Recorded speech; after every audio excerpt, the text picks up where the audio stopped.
Hi, this is Jaya. In this video, we shall see about John Dryden.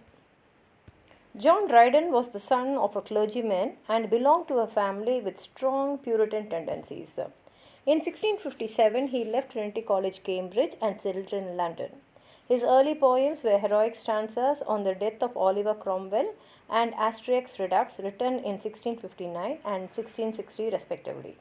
In 1663, he began to work for the stage. He was made poet laureate in 1670.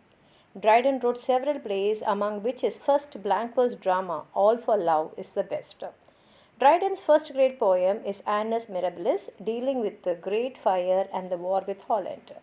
His most important critical writing, Essay on Drama Poesy, was an independent work published in 1669. The period of Dryden's satirical and didactic poems began in 1680.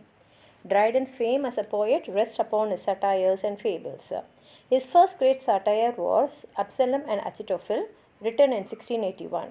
It is a political satire defending the king against the political intrigues of the Whigs.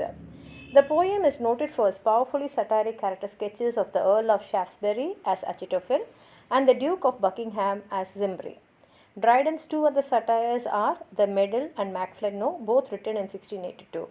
The Medal is an abusive satire against Shaftesbury, and the Macflano is an attack on his former friend and Whig poet Thomas Shadwell.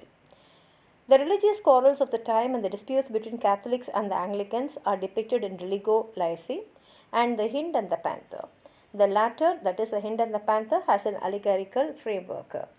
After 1688, Dryden began a series of translations from the Latin poets such as Virgil and Juvenal and produced a volume of fables, stories translated from Homer, Ovid, Boccaccio, and Chaucer. Two poems, Ode on St. Cecilia's Day, written in 1687, and Alexander's Feast, written in 1697, are skillful attempts to wed music with poetry. Dryden described himself as one who had done his best to improve the language and especially the poetry of his country. Dryden's satires are comments on contemporary society. Though they are directed against certain individuals, they assume universality as the poet deals with the general fallacies of mankind. In didactic verse, Dryden is the master. Dryden adapted the mock heroic tone and used the heroic couplet with telling effect. Though his poetry is marked by a vigorous style, it lacks certain poetic qualities. Dryden saw what kind of poetry his age wanted and gave it.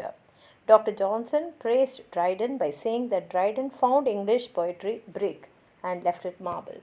If you have anything more to add on to what I've said, please write it in the comment box, like the video, share it with your friends, and if you have not subscribed my channel, please subscribe and support. Thank you.